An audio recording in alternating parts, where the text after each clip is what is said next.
ఇక్కడ రావడానికి గల ముఖ్య ఉద్దేశం ఏంటి? అసలు ఈ కాంట్రాక్టులు ఏంటిది? ఈ పరిస్థితి ఏంది? అసలు ఇక్కడికి ఎందుకు వచ్చారు? తెలంగాణలో SC ST BC minority JAC తరపున జీవో 17 రద్దు కోసము ఈ ధర్నా ఇక్కడ ఇంద్ర పార్క్ దగ్గర స్టేట్ వైజ్గా పెట్టడం జరుగుతుంది. ముఖ్య ఉద్దేశం ఏంటంటే ఒక తెలంగాణలో సాంఘిక సంక్షేమ గురుకుల పాఠశాలలో కానీ మైనార్టీ దాంట్లో కానీ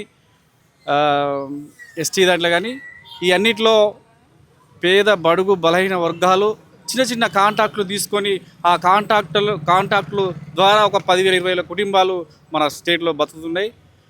ఆ కుటుంబాలు ఇప్పుడు రోడ్డు మీద పడేసి ఈ రేవంత్ రెడ్డి గారు ఆగం చేస్తున్నాడు. ముఖ్య ఉద్దేశం దానికి జీవో 17 రద్దు చేయాలని మేము మహబూబాద్ జిల్లా నుంచి ఇక్కడికి రావడం జరిగింది.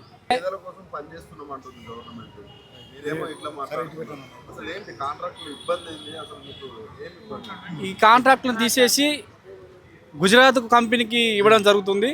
ఆ కంపెనీకి చెప్పేది పేదల ప్రభుత్వం అనుకుంటూనే వాళ్ళు గతంలో ప్రభుత్వంలోకి రాకముందుకు చేవేళ్లలో డిక్లరేషన్ చేసిళ్ళు ఎస్సీలకు మన ఎస్టీలకు కలిపి రిజర్వేషన్ పెంచుతామని చెప్పారు. అదేవిధంగా బీసీలకు కూడా కామారెడ్డి డిక్లరేషన్ చేశారు. ప్రభుత్వంలోకి వచ్చిన తర్వాత రేవంత్ రెడ్డి సర్కార్ ఏం చేస్తుందంటే గతంలో టీఆర్ఎస్ అధికారంలో ఉన్న 10 సంవత్సరాలలో ప్రవీణ్ కుమార్ సారు గురుకులాల సెక్రటరీగా ఉన్నప్పుడు మన ఎస్సీలకు కానీ ఎస్టీలకు కానీ మళ్ళీ మిగతా వాళ్ళకు కాంట్రాక్ట్లలో అవకాశం ఇచ్చేది. అప్పుడు ఒక అప్లికేషన్ వచ్చేసి ఒక 1000 రూపాయలకే ఉండేది. దాంట్లో మళ్ళీ ఎస్సీ ఎస్టీ బీసీలకు మినహాయింపు ఇచ్చేది ఎలా ఈఎండీలల్లో కానీ సెక్యూరిటీ డిపాజిట్లల్లో. అయితే ఇప్పుడు వచ్చిన ఈ గవర్నమెంటు అలుగు వర్షని సెక్రటరీగా ఉండి ఒక పిఎంయు అనే ఒక ప్రాజెక్టును మానిటరింగ్ చేసి దాంట్లో ఒక్కొక్క ఈఎండి వచ్చేసి 10 కోట్లకు సంబంధించి ఉండాలి, సెక్యూరిటీ డిపాజిట్ కూడా ఎక్కువ డిపాజిట్ చేయాలని చెప్పి కొత్తగా నాటకం తీసుకొచ్చారు. దీని ద్వారా ఎస్సీ ఎస్టీలకు కాంట్రాక్టులు అందకుండా చేస్తూ దీన్ని పక్క రాష్ట్రాలకు పోయే విధంగా వీళ్ళు ఈ ప్రాజెక్టును తీసుకొచ్చారు. జీవో 17 అనే దాన్ని రద్దు చేయాలి. ముఖ్య ఉద్దేశం ఏంటంటే ఇప్పుడు ఇది మన తెలంగాణ రాష్ట్రం నిధులు నియామకాల మీద ఏర్పడ్డది. మన నిధులు పక్క రాష్ట్ర వాళ్ళు తీసుకుపోతాలనే కదా మన రాష్ట్రం మనకు కావాలని కొట్లాడింది. మరి ఇప్పుడు ఎట్లా మన నిధులను పక్క రాష్ట్రాలైన గుజరాత్కు కానీ బాంబే కంపెనీలకు ఏ విధంగా ఇస్తారు? ఈ రేవంత్ రెడ్డి సర్కారు మన ఎస్సీ ఎస్టీలకు అన్యాయం చేస్తుంది. దాని విధంగానే ఈ ఇందిరా పార్కులో నేడు ఈ ధర్నా చేపట్టడం జరిగింది. ముఖ్య ఉద్దేశం ఏంటంటే ఇప్పుడు మాకు 1000 రూపాయలు ఉన్న ఫాము 50,000కి చేసారు. మళ్ళీ అవి రిటర్నబుల్ కాదు. ఒక అప్లికేషన్ వేయాలంటే మేము 10 కోట్లు డిపాజిట్ చేయాలంటే మా స్థాయి అంత కాదు. అప్పట్లో గురుకులాలలో మేము 50,000 మాకు ఈఎండీలు ఉండేది, సెక్యూరిటీ డిపాజిట్ ఉండేది. దాన్ని మేము చేసేది. దాని ద్వారా మేము కాంట్రాక్ట్లు చేస్తే మా పిల్లలకు పేద పిల్లలకు మా చేతులుగా వాళ్ళ గోరుముద్దలు తినిపించే క్రమం ఉండేది. దాన్ని ఇప్పుడు దూరం చేస్తూ తల్లికి బిడ్డను వేరు చేసినట్టుగా గొంతు నుండి ముద్దను దూరం చేసినట్టుగా ఈ ప్రభుత్వం పేద కాంట్రాక్టర్ల నుంచి ఈ కాంట్రాక్టులను దూరం చేసి ఎవడో బడాబాబులకు వాళ్ళకు కాసుల కకృతికి అమ్ముకొని వాళ్ళకు వీళ్ళు పెత్తనం చేసే విధంగా చేస్తారు. కాబట్టి దయచేసి రేవంత్ రెడ్డి గారు ఇప్పటికైనా మేలుకొని మీరు పేదల ప్రభుత్వం అంటారు కాబట్టి ఈ పేద కాంట్రాక్టుల కడుపు కొట్టొద్దని చేతులు జోడించి చెప్తున్నాం. అయ్యా మేము ఒకటే డిమాండ్ చేస్తున్నాం, ఈ జీవో 15 రద్దు చేసి మా కాంట్రాక్టులు మాకు ఎస్సీ ఎస్టీలకు మా హక్కు మాకు వాటాగా ఇవ్వాలి.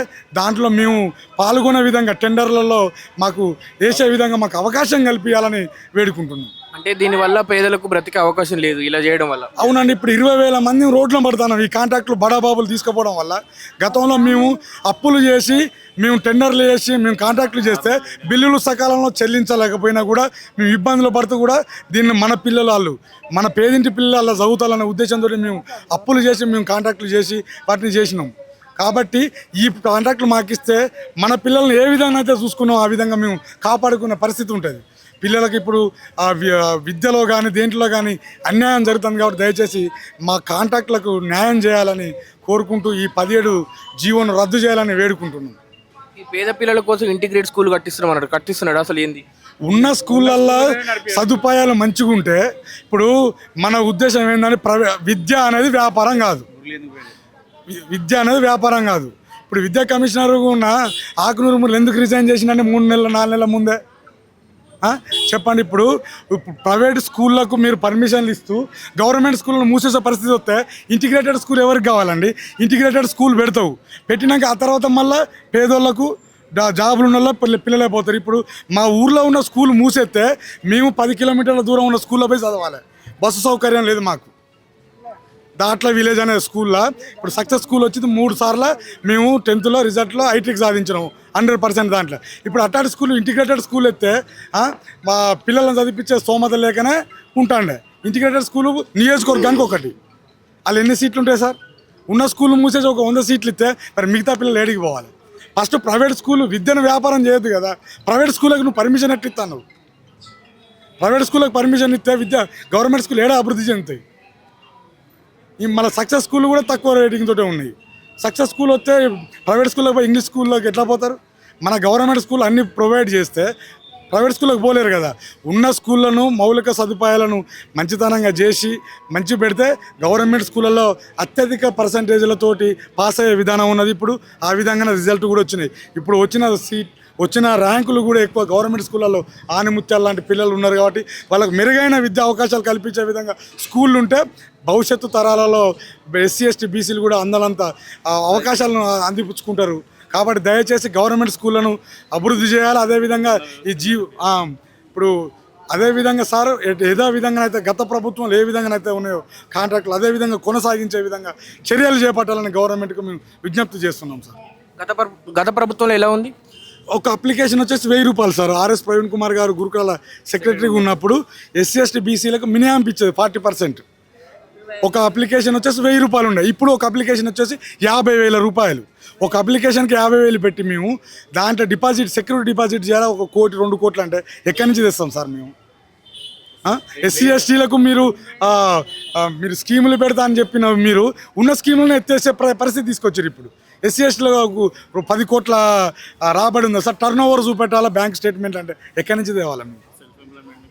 చిన్న చిన్న కాంట్రాక్టులు చేసుకునేటోళ్ళం మేము. కూరగాయలు, గుడ్లు, పాలు, అదేవిధంగా నూనె, కిరాణం సామాను వేసుకొని ఒక కుటుంబాన్ని పోషించుకొని అంత ఒక నెలకు 15,000 20,000 మిగిలే అంత చేసుకొని బతికే మేము ఇవాళ మా కడుపు కొట్టి పెద్ద పెద్ద బడా కాంట్రాక్టులకు 1000 కోట్ల కాంట్రాక్టులు చేసే కాంట్రాక్టర్లకు మీరు అంటగడితే, ఒక మండలం మొత్తం ఒకరికి అంటగట్టి, ఒక జిల్లా మొత్తం ఒకరికి అంటగడితే, ఒక స్కూల్లోనే 12 మంది 13 మంది కాంట్రాక్టర్లు ఉండేది.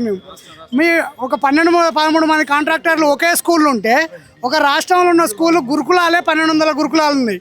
1200 గురుకులాలల్లో ఒక 12 మంది ఇంటూ 1200 గురుకులాలు వేసుకున్నా కానీ 20,000 మంది కాంట్రాక్టర్లు మేము. చిన్న చిన్న కాంట్రాక్టర్లు ఏంటంటే మా కడుపు పోషించుకొని మా పిల్లలను చదువుకునేటోళ్ళం. కానీ ఈ ఒకే కాంట్రాక్టర్కి పెద్ద కాంట్రాక్టర్కి ఇవ్వడం వల్ల మేము ఉపాధిని కోల్పోతున్నాం. అదేవిధంగా మా కుటుంబాలు కూడా రోడ్డున పడే పరిస్థితి ఉంది. ఈరోజు ఇక్కడికి ధర్నా చేస్తానికి కూడా మా కుటుంబాలతో సహా వచ్చినాం మేము. మీరు చూడండి రేవంత్ రెడ్డి గారు, మీరు ఒక జెడ్పీటీసీ స్థాయి నుంచి వచ్చిన రేవంత్ రెడ్డి గారు ఇలా సీఎం అయ్యిళ్ళు. మీరు ఏం చెప్తారు? నాకు కింది గ్రౌండ్ లెవెల్ నుంచి నాకు సమస్యలు తెలుసు అని చెప్పిన నువ్వు ఈ చిన్న చిన్న కాంట్రాక్టులు చేసుకునే మా బతుకులతో ఎందుకు ఆడుకుంటారు? మీరు బడా కాంట్రాక్టర్లు గుజరాత్ వాళ్ళని తీసుకొచ్చి ఇప్పటికే మార్వాడీలు మన తెలంగాణ రాష్ట్రాన్ని దోసుక తింటాళ్ళు. ఈ మార్వాడీలనే మళ్ళీ తీసుకొచ్చి పిల్లల కాడ వాళ్ళ పోషణ కోసం మనం పెట్టే ఫుడ్ ప్రొవిజన్స్ అయినా, కూరగాయలైనా, గుడ్లు అయినా, పాలైనా, నూనె అయినా వాళ్ళని తీసుకొచ్చి ఇక్కడ పెడితే వాళ్ళు బిజినెసే లోకంగా ఉంటారు కానీ మన పిల్లల బాగోగులు చూడరు. కాబట్టి రేవంత్ రెడ్డి గారు ఒక్క అవకాశం మాకు ఇచ్చి మా బతుకుదారు మేము బతికేటట్టు చూసి మాకు అవకాశం కల్పించండి. లేదా చెప్పు రేవంత్ రెడ్డి, నీ తడాకేందో మా తడాకేందో మేము చూపెడతాం. ఎందుకంటే గ్రౌండ్ లెవెల్లో మేము చిన్న తరహా కాంట్రాక్టర్లమే కావచ్చు, కానీ మా కుటుంబాలు 1,00,000 కుటుంబాలు నీకు అగెనెస్ట్గా మేము ఏ విధంగా మేము పోరాటం చేయాలనో పోరాటం చేస్తాం. కాసుకో రేవంత్ రెడ్డి, చూద్దాం. అసలు ఈ కాంట్రాక్ట్లు అనేవి రాకపోతే అసలు పరిస్థితి ఏంటి? మీ పరిస్థితి ఏంటి? పేదవాళ్ళ పరిస్థితి ఏంటి? అర్థం కాలేదు సార్. ఈ కాంట్రాక్ట్లు అనేటివి మీకు రాకపోతే అసలు మీ పరిస్థితి ఏంటి? ఇప్పుడు మేము 20,000 కుటుంబాలు రోడ్డున పడ్డాం సార్. ఇప్పుడు విషయం ఏంటంటే మేము ఆల్రెడీ పెట్టి చేసినాం. ఇదివరకు మాకు అనుభవం ఉన్నది. మాది ఏ పొరపాటు వల్ల మీరు మాకు కాకుండా మీరు కొత్త జీవో తీసుకొచ్చారు? ఇది కొంతమంది ఐఏఎస్ అధికారులు, కొంతమంది అగ్రవర్ణాల వాళ్ళు చేసుకుంటా ఈ ఎస్సీ ఎస్టీ బీసీలు కూడా కాంట్రాక్ట్ తరహాలలో వస్తే మనకు బిజినెస్ లెవెల్లో కూడా వీళ్ళు మళ్ళీ వ్యతిరేక స్థాయికి వస్తారు. వీళ్ళు ప్రతి దాంట్లో కూడా వాటాలు అడుగుతారని ఇప్పుడు ఇది ఆదిలోనే దీన్ని తుంచేయాలనే పరిస్థితి చేసి ఈ విధమైన కుట్రపూరితమైన చర్యలు చేస్తారు. కాబట్టి దయచేసి ఈ జీవో 17ను రద్దు చేసి మా కుటుంబాలకు న్యాయం చేయాలి. మేము చేసేదాన్ని మీరు ఒక విధి విధానాలు చెప్పండి. మేము ఏ విధమైన ఫుడ్ మేము చేసినాం అనేది గతంలో పిల్లలకు వాళ్ళ తల్లిదండ్రులు కూడా మాకు సపోర్ట్గా నిలిచారు. ఇప్పుడు పీపీఎల్ కాంట్రాక్టర్స్ కూడా వచ్చారు ఇక్కడికి. పిల్లల తల్లిదండ్రులు కూడా మాకు సపోర్ట్గా ఉన్నారు. బడాబాబులకు కాంట్రాక్ట్ ఇచ్చి పేదలకు అన్యాయం చేసే విధంగా చేయొద్దనేది మా ముఖ్య ఉద్దేశం అండి. అసలు ఈ ప్రభుత్వానికి ఏం చెప్పదలుచుకున్నారు ఇప్పుడు? ఒకటే అండి, సెంట్రలైజ్డ్ కాంట్రాక్టులను రద్దు చేసి ఎవరైతే ఇంతకుముందు చిన్న చితక కాంట్రాక్టర్లు ఉన్నామో వాళ్ళకే టెండర్లు ఇవ్వడం వల్ల ఏమవుతుందంటే విద్యార్థులకు క్లోజ్డ్గా ఉండడం జరుగుతుంది. వాళ్ళకు సరైన సౌకర్యాలు అందించడం జరుగుతుంది. ఎక్కడున్నో స్టేటు తప్పించి ఇంకో స్టేట్ వాళ్ళు తీసుకొచ్చి ఈ స్టేట్లో మేము టెండర్ ఇచ్చి మేము వాళ్ళకు విద్యార్థులకు భోజనాలు పెడతామని అంటే అక్కడ నాణ్యత లోపిస్తుంది. తర్వాత ఎవరికి చెప్పుకోవాలో తెలియని పరిస్థితుల్లో ఇలా రాష్ట్ర ప్రభుత్వం ఉంటుంది. కాబట్టి గురుకులాలల్లో ఏ గురుకులలో ఎస్సీ ఎస్టీ మైనార్టీ గురుకులాల్లో ఏ గురుకులాలనైనా కానీ టెండర్ సిస్టమ్ తీసుకొచ్చినప్పుడు ఇంతకుముందు ఏ సిస్టమ్ అయితే ఉన్నదో ఆ సిస్టమ్ ఉండడం వల్లనే తక్కువ మందికి ఒక్కొక్క స్కూల్ ఉంటుంది. తర్వాత దగ్గర క్లోజ్డ్గా ఆ స్కూల్ను అబ్జర్వేషన్ చేయవచ్చు, లేకపోతే మానిటర్ చేయడానికి వీలవుతుంది. కాబట్టి ఈ సెంట్రలైజ్డ్ సిస్టమ్ని తీసేసి మామూలుగా ఏ స్కూల్కి ఆ స్కూల్కి టెండర్ ఇస్తేనే బాగుంటుంది. లేకపోతే మేము ఖచ్చితంగా జీవో 17ను రద్దు చేసేంత వరకు ఈ కాంట్రాక్టర్లుగా వాళ్ళు రేవంత్ రెడ్డి గవర్నమెంట్ని ఎక్కడికక్కడ నిర్బంధిస్తాము. అవసరమైతే గేరావు చేస్తాము. సీఎం రేవంత్ రెడ్డికి ఎటువంటి అయినా జీవో 17 రద్దు చేసేంత వరకు మా SC ST contractors minority contractors అవసరమైతే దేనికైనా సిద్ధంగా ఉండడానికి మేము అందరము ముందున్నాం. ఒకటే, మీకు ఏదో బడా కాంట్రాక్టుల మీద కానీ లేకపోతే మా చిన్న చిన్న కాంట్రాక్టులతోటి మీకు కమిషన్లు రావని అనుకునే ఇవాళ బడా కాంట్రాక్టులను పిలిచి మీరు ఏం చేస్తున్నారంటే మీ కమిషన్ల కోసం మీకు కకుర్తి పడి ఇలా మన తెలంగాణ రాష్ట్రం యొక్క భవిష్యత్తును విద్యార్థుల భవిష్యత్తును మీరు ఇతర రాష్ట్రాల చేతిలో అంటే వాళ్ళ కబందాస్తాల మీద పెట్టే ప్రమాదం ఉన్నది. దయచేసి దాన్ని మీరు విరమించుకోవాలని చెప్పి మేము ఎస్సీ ఎస్టీ మైనార్టీ గురుకులాల కాంట్రాక్టును మేము డిమాండ్ చేస్తున్నాం. జీవో 17 వెంబడే రద్దు చేయాలని కూడా మేము డిమాండ్ చేస్తున్నాం.